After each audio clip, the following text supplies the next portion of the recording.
हाय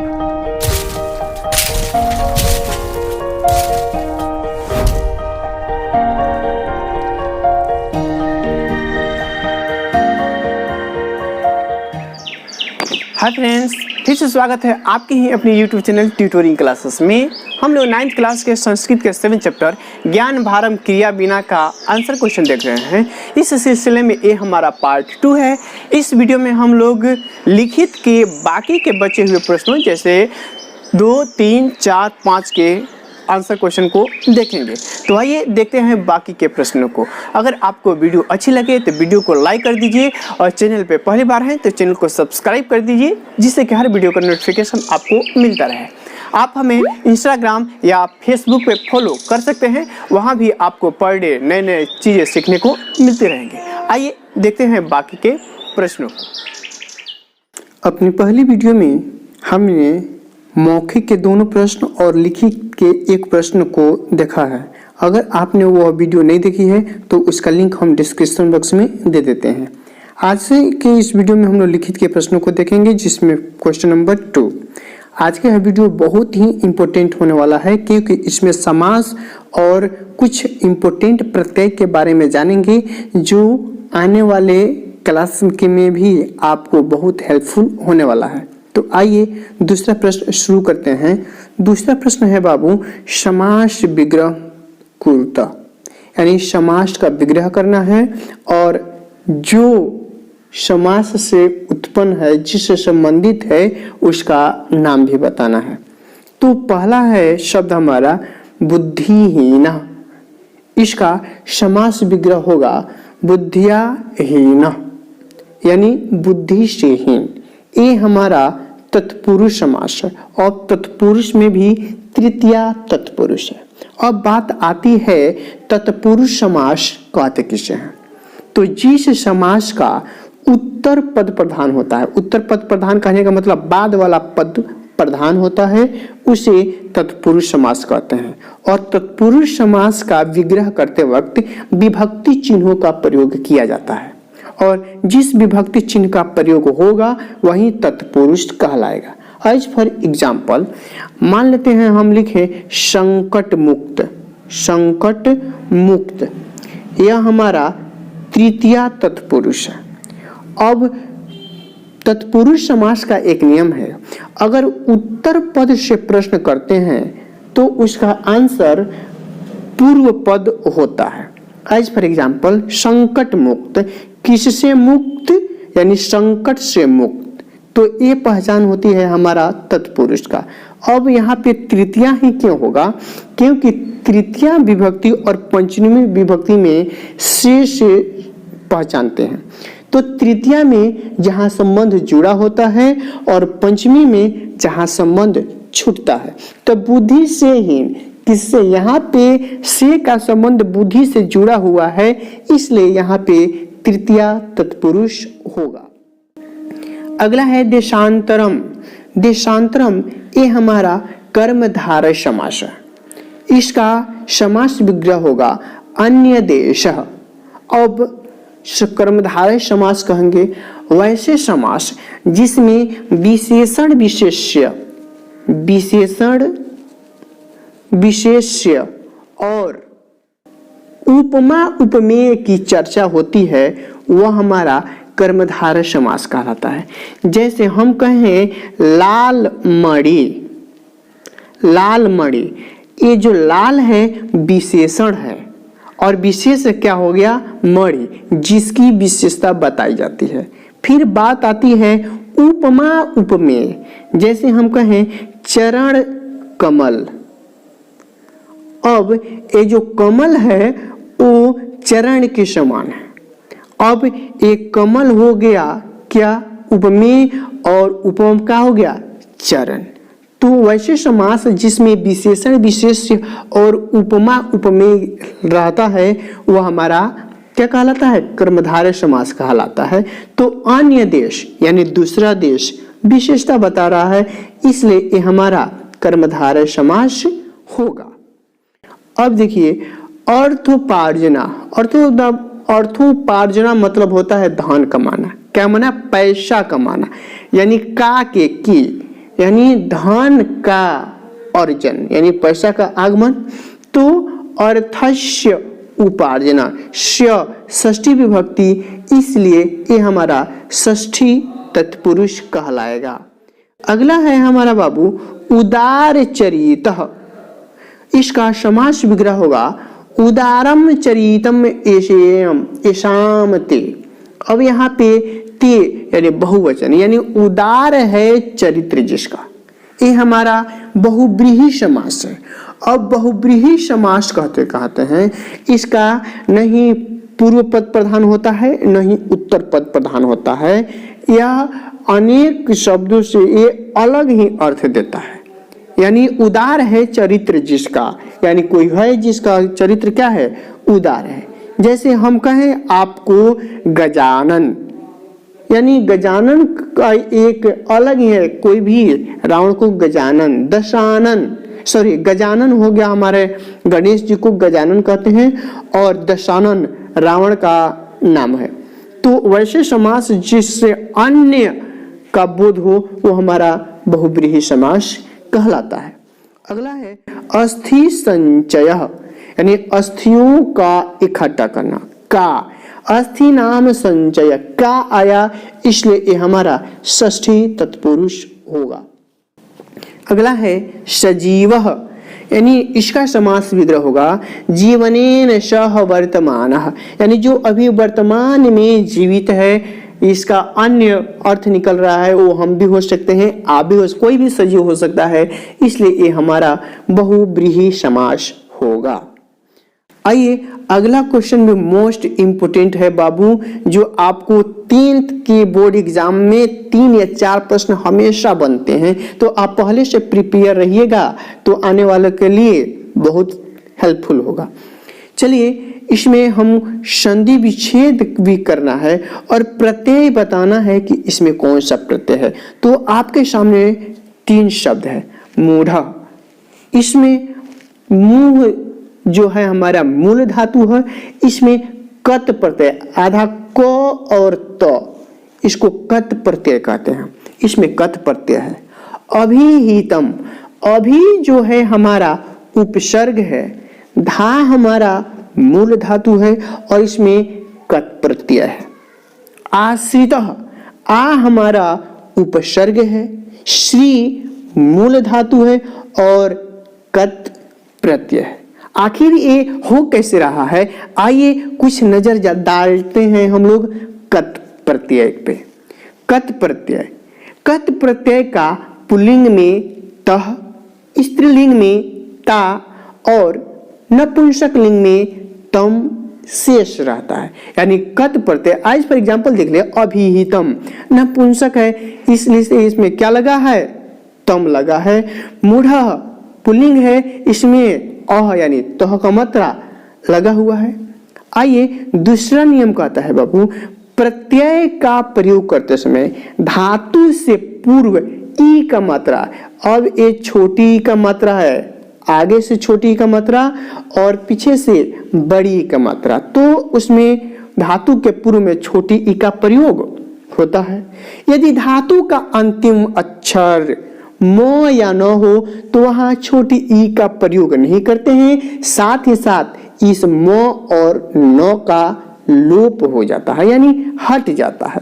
आज for example देखिए बाबू, धातु है हमारा चल, इसमें लगाया हमने कत प्रत्यय, तो पुल्लिंग में हमने कहा तह शेष रहता है और ई का मात्रा लग जाएगा, तो चल में ई का मात्रा लगाएंगे तो चलितः। स्त्रीलिंग में ता शेष रहता है तो हो गया चलिता, नपुंसक लिंग में हो जाएगा चलितम। अगला है बाबू हमारा गम, इसका अंतिम अक्षर म है, तो यहाँ पे ई का प्रयोग भी नहीं होगा और म और न का लोप भी हो जाता है, तो पुल्लिंग में हो जाएगा गतः, यानी म का लोप हो गया, तह आ गया। स्त्रीलिंग में गता और नपुंसक लिंग में गतम। उसी तरह मूढ़ का संधि विच्छेद क्या निकला बाबू, मुंह धन कत प्रत्यय, तो आप कत प्रत्यय समझ गए। आइए अगला शब्द है हमारा कर्तुम। कर्तुम में क्री जो है हमारा मूल धातु है और इसमें तुमुन प्रत्यय है। अब आइए कुछ हम तुमुन प्रत्यय के बारे में भी जान लेते हैं। तुमुन का प्रयोग करते समय तुमुन का जो तुम जो है वो शेष रहता है। धातु के अंतिम वर्ण में ई का प्रयोग होगा कब? जब अंतिम वर्ण न हो, तो अंतिम वर्ण स्वर न हो तभी हम छोटी का प्रयोग करेंगे। अगर धातु के अंतिम वर्ण में म और न हो तो अनुस्वार, अनुस्वार का मात्रा समझ रहे हैं ना, जैसे अनंत न में अनुस्वार का मात्रा है तो वो म किस में बदल जाता है? अनुस्वार में बदल जाता है तथा ई का प्रयोग भी नहीं होता है किसमें? तुमुन में। आइए कुछ एग्जाम्पल हम आपको दिखाते हैं। जैसे धाम में जोड़ा हमने तुमुन, तो तुमुन का अंतिम में तुम शेष है और इसमें ई का प्रयोग करेंगे तो बनेगा धावी तुम। हस में जोड़ेंगे तुमुन तो बनेगा हसी तुम। नम अंतिम वर्ण म है तो इसका लोप हो जाएगा और न पे अनुस्वार का मात्रा आएगा तो बनेगा नंतुम, नमस्कार के लिए। तो आपको तुमुन प्रत्यय भी समझ में आ गया। आइए अगला आपके पाठ्य पुस्तक में है अवर्तीय। अव जो है हमारा उपसर्ग है, त्रि जो है मूल धातु है और इसमें लेप प्रत्यय है। तो लेप प्रत्यय के बारे में भी कुछ बातें जानते हैं। लेप प्रत्यय में क्या होता है बाबू? उसमें एक उपसर्ग का होना अनिवार्य है। अब अगर आप उपसर्ग नहीं जानते हैं तो समझ जाइए कि जो शब्द या शब्दांश किसी शब्द के पहले जुड़कर उसके अर्थ में परिवर्तन करते हैं, पहले जुड़ते हैं, उपसर्ग पहले जुड़ते हैं और लेप का प्रयोग जब करेंगे तो उसका य जो है वह शेष रहता है। जैसे आपके दिया हुआ है, देखिए अवर्तीय यानी ति मूल शब्द हो गया, अब उपसर्ग हो गया, लेप आया तो इसलिए अंतिम में य शेष भी है। आइए कुछ और एग्जाम्पल भी हम आपको दिखाते हैं। जैसे प्र उपसर्ग है हमारा और मूल धातु है हमारा हर्ष, जोड़ेंगे लेप तो लेप का अंतिम में य शेष, हस स आधा है तो आधा स और प्र तो शब्द बना प्रहस्य। अगला है हमारा वी जो है उपसर्ग है, हर्ष मूल शब्द है, लेप प्रत्यय है तो हमारा शब्द बना विहस्य। तो आपको लेप प्रत्यय भी समझ में आ गया। अगला शब्द है बाबू हमारा एकत्र, जिसका हम लोग संधि कर रहे हैं, प्रत्यय बता रहे हैं तो इसका बनेगा एक धन त्रल और ये जो त्रल जो है ये हमारा तद्धित प्रत्यय है। अब ये तद्धित प्रत्यय कहते किसे हैं? तो जो प्रत्यय संज्ञा, सर्वनाम और विशेषण शब्दों में जोड़े जाते हैं उसे तद्धित प्रत्यय कहते हैं और जो इन शब्दों से बने होते हैं उन्हें क्या कहते हैं हम लोग? तद्धितांत कहते हैं। जैसे कुछ हमारा तद्धित प्रत्यय है मतुप, ठक, इनि, त्व, त्रल इत्यादि। उसी में से एक है हमारा त्रल जो आपको एकत्र का संधि विच्छेद किया था यानी उसमें से प्रत्यय। तो आइए कुछ और एग्जाम्पल हम आपको दे देते हैं। जैसे बहुत्र यानी बहुत धन त्रल, सर्वत्र सर्व धन त्रल, तत्र तद धन त्रल। तो आपको ये चार के चार प्रत्यय समझ में आ गए हैं। आइए अब हम लोग बढ़ते हैं अगले प्रश्न की तरफ।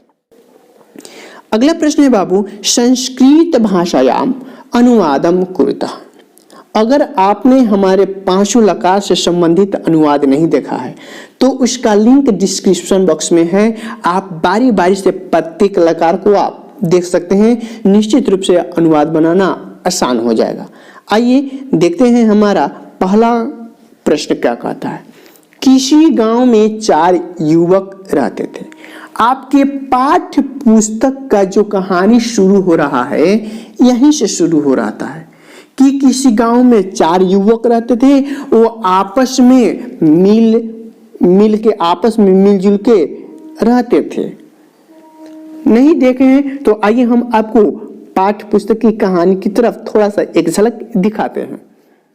देखिए बाबू, एकस्मिन् नगरे 4 युवानः परस्परम मित्र भावेन निवसन्ति स्म। यानी किसी नगर में 4 युवक रहते थे जो आपस में मिलजुल के रहते थे, प्रेम भाव से रहते थे। आइए हम लोग अनुवाद की तरफ बढ़ते हैं। तो आप समझ गए बाबू, किसी गांव में 4 युवक रहते थे तो किसी का हो जाएगा एकस्मिन। गांव में 7वीं विभक्ति में पर, तो ग्रामे 4, तो यहाँ पे 4।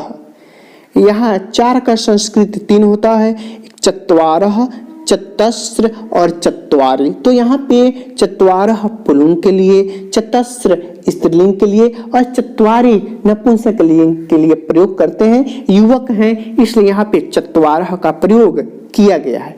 निवसन्ति स्म, स्म शब्द का प्रयोग जब भी आता है, हमने बताया कि कभी कभी वर्तमान क्रिया के अंत में स्म जोड़कर उसका प्रयोग था, थे, थी के लिए किया जाता है। तो निवसन्ति हमारा वर्तमान काल है और इसमें जोड़ दिया हमने स्म, तो शब्द बना निवसन्ति स्म, जिसका अर्थ हुआ किसी गांव में 4 युवक रहते थे। वे का संस्कृत होता है ते, वे लोग या वे सब। ते परस्पर मित्र भावेन निवसन्ति स्म। ग है अर्थोपार्जन के लिए वे दूसरे देश में गए। के लिए चतुर्थी विभक्ति, का के लिए बालकाय बालकाभ्याम बालकेभ्य चतुर्थी विभक्ति, वे मने ते चतुर्थी विभक्ति बालकाय। अर्थोपार्जनाय यानी धन कमाने के लिए, देशांतरम माने दूसरे देश में, गतः अभी हमने गम में कत प्रत्यय जोड़ा तो पुल्लिंग में बना था गतः, तो ते अर्थोपार्जनाय देशांतरम गतः। ग है उन्होंने एक स्थान पर अस्थियां देखी। उन्होंने यानी ते, एकस्मिन स्थान पर, 7वीं विभक्ति में पर, स्थाने अस्थियां, अस्थिनी दिष्ट्यानि। अंग है बाबू, वे अस्थियां एक सिंह की थी। अब यहाँ पे एक सिंह की, एक का संबंध की के साथ भी बना हुआ है। एक सिंह की थी तो एक में भी षष्ठी विभक्ति, सिंह में भी षष्ठी विभक्ति, का के की। तो एतानी मने ये सब अस्थियां जो थी, एकस्य सिंहस्य आसन मने थी। 5वां प्रश्न है बाबू, अधोलिखित कोष्ठपदेन समुचितेन रिक्त स्थानी पूर्यत, जिसमें कह दिया है कदाचित तय खाली जगह मंत्रितम। अब शब्द है हमारे पास विप्रह, साधु और मित्र। तो कभी वे आपस में मंत्रणा करके ही दूसरे देश में जाने का विचार बना रहे थे, तो मित्र है।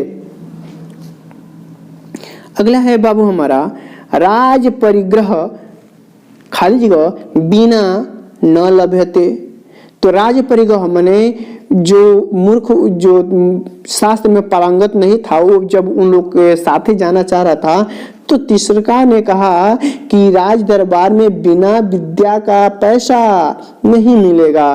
तो राज परिग्रहम विद्याम बिना, क्या विद्याम बिना न लभ्यते। ग में देखिए खाली ग, चरितानाम तु वसुधैव कुटुम्बकम। तो उदार चरितानाम, विशाल चरितानाम नहीं, उदार चरितानाम, इसलिए खाली जगह में हो जाएगा उदार। घ है बाबू त्रयो अपि खाली जगह व्यपादिता। उन तीनों को क्या खा गया, दस्यु ने या कि सिंह ने, तो इसलिए इसका सही आंसर हो जाएगा सिंहेन। अंग में है तृतीय पुरुषः सुबुद्धि नाम खाली जगह वारितः या प्रेरितः। तो तीसरा का जो पुरुष को सुबुद्धि था, जिसके पास विद्या नहीं था, बुद्धिमान था, उन्होंने क्या किया, उसको प्रेरित किया। अकिमाना किया तो इसलिए प्रेरित नहीं होगा, हमारा क्या हो जाएगा, वारितः। तो आपको यह वीडियो कैसा लगा हमें कमेंट करके जरूर बताइए। अगर वीडियो अच्छा लगे तो वीडियो को लाइक और शेयर जरूर कर दीजिएगा। फिर मिलते हैं हम लोग अगले वीडियो में।